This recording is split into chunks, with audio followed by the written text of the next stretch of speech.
Muy buenos días. Hoy, en el día 326, comenzaremos con un nuevo libro de la Biblia, con la carta a los romanos. Esta carta fue escrita por el apóstol Pablo. Esta carta contiene 16 capítulos y 433 versículos. El propósito de esta carta es explicar que la salvación es ofrecida a través del Evangelio de Jesucristo.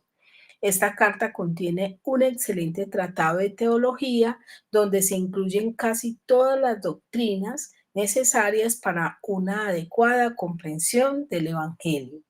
La carta a los romanos en su contenido, así a rasgos generales, tiene la doctrina de la justificación solo por la fe, la santificación del creyente, la unidad de la iglesia, la relación entre la ley y el evangelio, la aplicación del evangelio a aspectos prácticos de la vida cristiana y las advertencias contra los falsos maestros. Hoy, en el día 326, leeremos los capítulos 1, 2 y 3 del libro de Romanos. Comencemos. Pablo, siervo de Jesucristo, llamado a ser apóstol, apartado para el Evangelio de Dios, que él había prometido antes por sus profetas en las Santas Escrituras acerca de su Hijo, nuestro Señor Jesucristo, que era del linaje de David según la carne, que fue declarado Hijo de Dios con poder, según el Espíritu de Santidad, por la resurrección de entre los muertos, y por quien recibimos la gracia y el apostolado para la obediencia a la fe en todas las naciones por amor de su nombre, entre las cuales estáis también vosotros llamados a ser de Jesucristo, a todos los que estáis en Roma, amados de Dios, llamados a ser santos, gracia y paz a vosotros de Dios nuestro Padre y del Señor Jesucristo. Primeramente doy gracias a mi Dios mediante Jesucristo con respecto a todos vosotros, de que vuestra fe se divulga por todo el mundo, porque testigo me es Dios, a quien sirvo en mi espíritu en el Evangelio de su Hijo, de que sin cesar hago mención de vosotros siempre en mis oraciones, rogando que de alguna manera tenga fin, por la voluntad de Dios, un próspero viaje para ir a vosotros, porque deseo veros para comunicaros algún don espiritual a fin de que seáis confirmados. Esto es, para ser mutuamente confortados por la fe que nos es común a vosotros y a mí. Pero no quiero, hermanos, que ignoréis que muchas veces me he propuesto ir a vosotros, pero hasta ahora he sido estorbado, para tener también entre vosotros algún fruto como entre los demás gentiles, a griegos y a no griegos, a sabios y a no sabios soy deudor.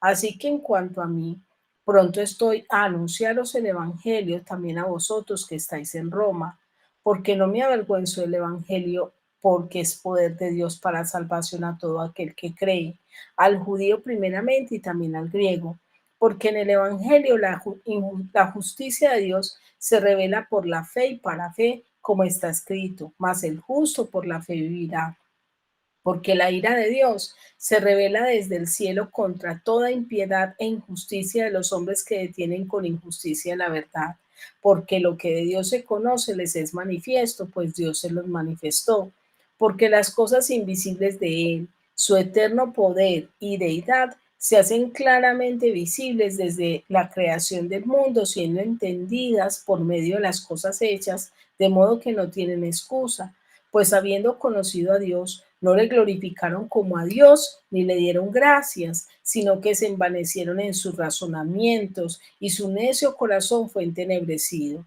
Profesando ser sabios, se hicieron necios y cambiaron la gloria de Dios incorruptible en semejanza de imagen de hombre corruptible, de aves, de cuadrúpedos y de reptiles.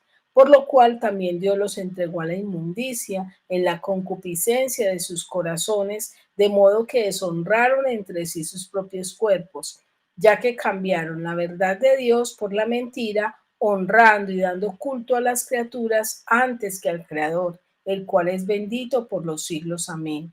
Por esto Dios los entregó a pasiones vergonzosas, pues aún sus mujeres cambiaron el uso natural por el que es contra naturaleza, y de igual modo también los hombres, dejando el uso natural de la mujer, se encendieron en su lascivia unos con otros, cometiendo hechos vergonzosos, hombres con hombres, y recibiendo en sí mismo la retribución debida a su extravío.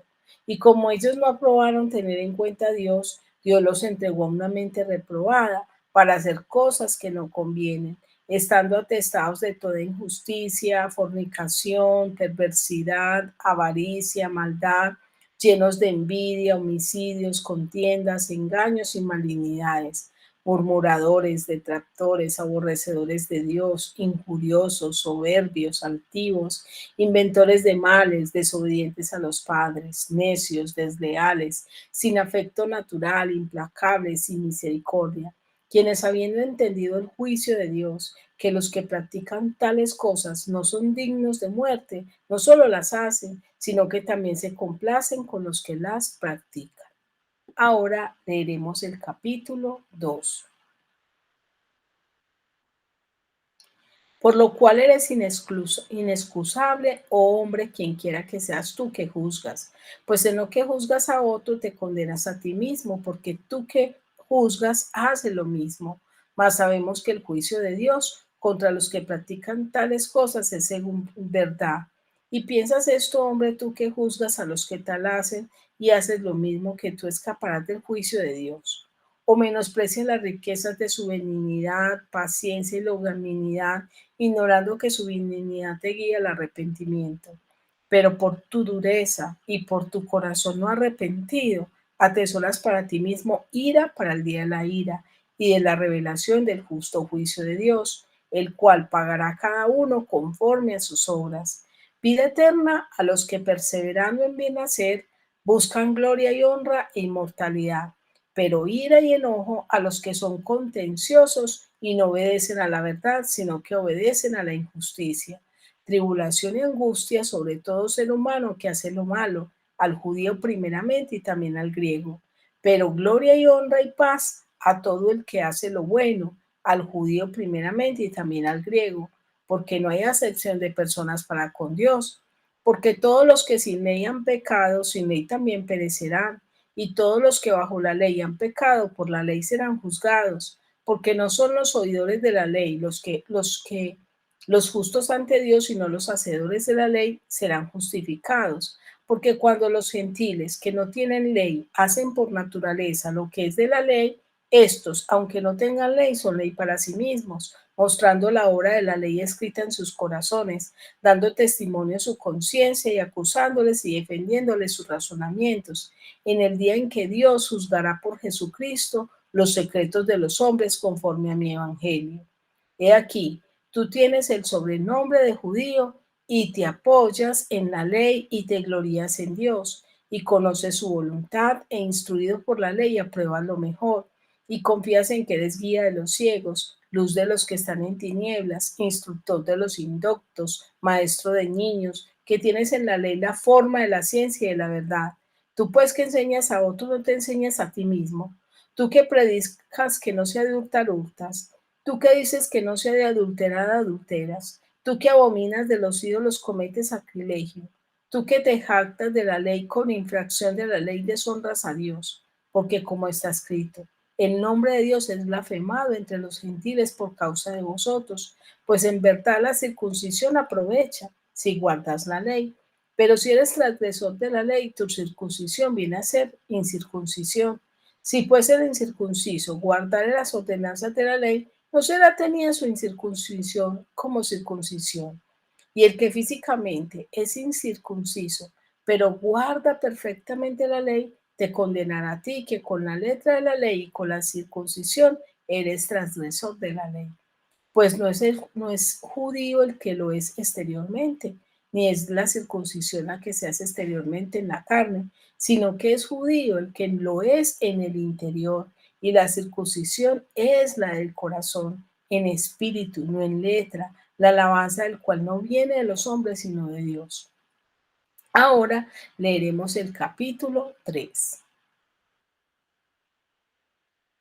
¿Qué ventaja tiene pues el judío? ¿O de qué aprovecha la circuncisión? Mucho, en todas maneras, primero ciertamente que les ha sido confiada la palabra de Dios, pues que si alguno de ellos han sido incrédulos, su incredulidad habrá hecho nula la infidelidad de Dios. De ninguna manera, antes bien, sea Dios veraz y todo hombre mentiroso, como está escrito, para que seas justificado en tus palabras y venzas cuando fueres juzgado. Y si nuestra injusticia hace resaltar la justicia de Dios, ¿qué diremos? ¿Será injusto Dios que da castigo? Hablo como hombre, en ninguna manera. De otro modo, ¿cómo juzgaría Dios al mundo? Pero si por mi mentira la verdad de Dios abundó para su gloria, ¿por qué aún soy juzgado como pecador? ¿Y por qué no quiero, como se nos calumnie, como algunos cuya condenación es justa, afirman que nosotros decimos, hagamos males para que vengan bienes? ¿Qué pues? ¿Somos nosotros mejores que ellos? En ninguna manera, pues ya hemos acusado a judíos y a gentiles que todos están bajo pecado, como está escrito, no hay justo ni aun uno, no hay quien entienda, no hay quien busque a Dios, todos se desviaron a una, se hicieron inútiles, no hay quien haga lo bueno, no hay ni siquiera uno. Sepulcro abierto es su garganta, con su lengua engañan, veneno de áspides hay debajo de sus labios. Su boca está llena de maldición y de amargura. Sus pies se apresuran para derramar sangre. Quebranto y desventura hay en sus caminos y no conocieron camino de paz. No hay temor de Dios delante de sus ojos. Pero sabemos que todo lo que la ley dice, lo dice a los que están bajo la ley, para que toda boca se cierre y todo el mundo quede bajo el juicio de Dios, ya que por las obras de la ley ningún ser humano será justificado delante de él, porque por medio de la ley es el conocimiento del pecado. Pero ahora, aparte de la ley, se ha manifestado la justicia de Dios, testificada por la ley y por los profetas. La justicia de Dios por medio de la fe en Jesucristo para todos los que creen en Él, porque no hay diferencia, por cuanto todos pecaron y están destituidos de la gloria de Dios, siendo justificados gratuitamente por su gracia mediante la redención que es en Cristo Jesús, a quien Dios puso como propiciación por medio de la fe en su sangre para manifestar su justicia a causa de haber pasado por alto en su paciencia los pecados pasados, con la mira de manifestar en este tiempo su justicia, a fin de que Él sea el justo y el que justifica al que es de la fe de Jesús. ¿Dónde pues está la jactancia? Queda excluida. ¿Por cuál ley? ¿Por la de las obras? No, sino por la ley de la fe. Concluimos, pues, que el hombre es justificado por la fe sin las obras de la ley. ¿Es Dios solamente Dios de los judíos? ¿No es también Dios de los gentiles? Ciertamente también de los gentiles, porque Dios es uno, y Él justificará por la fe a los de la circuncisión y por medio de la fe a los de la incircuncisión. Luego, por la fe invalidamos la ley, en ninguna manera, sino que confirmamos la ley. Ahora quiero invitarte a que meditemos y reflexionemos acerca de estos tres capítulos que hemos leído. En el capítulo 1 podemos aprender el descenso espiritual. Y el primer paso consiste en que conocemos a Dios. La mayoría de nosotros hemos expresado conocer a Dios y eso lo vemos en el versículo 21 del capítulo 1 que dice así, pues habiendo conocido a Dios, no le glorificaron como a Dios ni le dieron gracias. Entonces, conocer a Dios, pero ¿cómo empiezo a descender? No desciendo porque conozco a Dios, sino que desciendo porque conociendo a Dios no le glorifico como a Dios. Versículo 21. Ni le doy gracias. Versículo 21. Pues habiendo conocido a Dios no le glorificaron como a Dios ni le dieron gracias, sino que se envanecieron en sus razonamientos. Otra parte del descenso espiritual, envanecernos en nuestros razonamientos. Pensar que tenemos la razón, que la filosofía, que es el humanismo, que son todas las corrientes que este mundo nos enseña, que son las que tienen la razón, y empezamos a cambiar la verdad de Dios por la mentira, como lo dice el versículo 25, que dice así, y ya que cambiaron la verdad de Dios por la mentira, y empezamos a qué? A honrar a otros antes que a Dios. Dice, honrando y dando culto a las criaturas antes que al Creador. y empezamos a creer la mentira que hemos decidido en nuestra vida. Y por tanto ya no queremos tener en cuenta a Dios, como dice el versículo 28. Por eso dice, y como ellos no aprobaron tener en cuenta a Dios, entonces decimos, no, yo no necesito de Dios, yo quiero vivir, tomar mis propias decisiones, yo quiero hacer las cosas a mi manera, y empezamos a tener un corazón entenebrecido, como lo dice el versículo 21, pues habiendo conocido a Dios, no le glorificaron como a Dios ni le dieron gracias, sino que se envanecieron en sus razonamientos y su necio corazón fue entenebrecido. Entonces eso nos lleva a la necedad, que la necedad no es otra cosa que vivir una vida a espaldas de Dios, no reconocer a Dios, no reconocer el señorío de Dios, sino reconocer la palabra. Y eso hace que nosotros cambiemos lo corruptible, lo incorruptible por lo corruptible. Entonces, como dice la palabra, y cambiaron la imagen, y cambiaron la gloria de Dios incorruptible en semejanza de imagen de hombre corruptible. Es decir, nos volvemos a las cosas que perecen, a lo vano, al materialismo, en lugar de buscar a Dios. En el capítulo 2 el Señor nos invita a revisar nuestra vida, ya que no tenemos excusa. Versículo 1, por lo cual eres inexcusable. No tenemos excusa. Dios es justo y verdadero, versículo 2. Mas sabemos que el juicio de Dios contra los que practican tales cosas es según verdad. Muchas veces nos molestamos porque vienen situaciones difíciles, pero Dios nos ha dado a nosotros la oportunidad de elegir entre el bien y el mal, la bendición y la maldición, la vida y la muerte, y la mayoría de nosotros hemos escogido el pecado que trae juicio. Su benignidad nos guía al arrepentimiento, versículo 4, que dice así: o menospreciar las riquezas de su benignidad, paciencia y longanimidad, ignorando que su benignidad te guía al arrepentimiento. Muchas veces nos cuesta reconocer que somos pecadores y nos cuesta evaluarnos a nosotros mismos y reconocer que necesitamos de Dios. Dios es tan bueno que nos deja ver la realidad de nuestro corazón para que nos volvamos a Él. El juicio final de Dios es una realidad y eso lo vemos en los versículos 5 al 11. A veces pensamos que porque Dios en su misericordia no nos trae todo lo que nos merecemos a causa de nuestro pecado, pensamos que el pecado no es nada malo. A veces incluso hay personas que piensan que es un invento de la religión o es un invento del hombre, pero el pecado es una realidad y lo vemos en la Biblia y lo vemos en nuestra vida.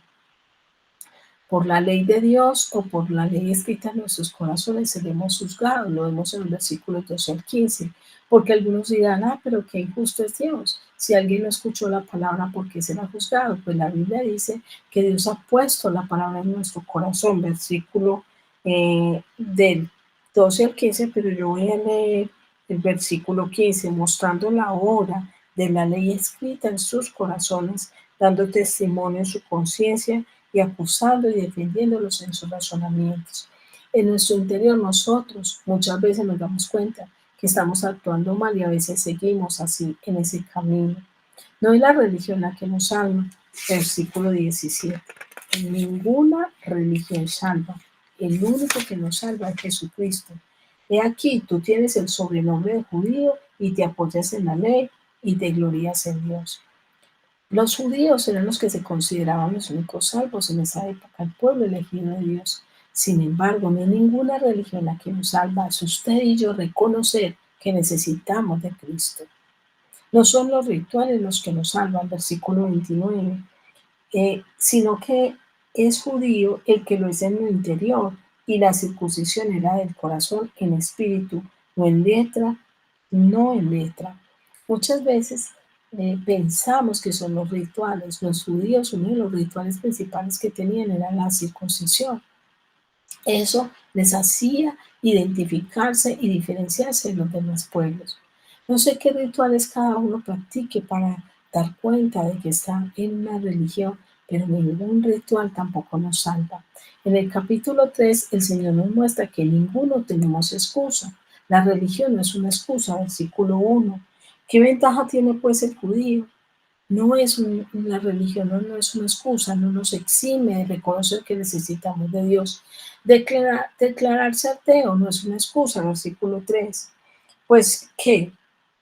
Si alguno de ellos han sido incrédulo, su incredulidad habrá hecho nula la fidelidad de Dios en ninguna manera. El hecho de que alguien diga que Dios no existe no hace que Dios no exista. El hecho de que alguien diga es que no creo en Dios no lo excusa.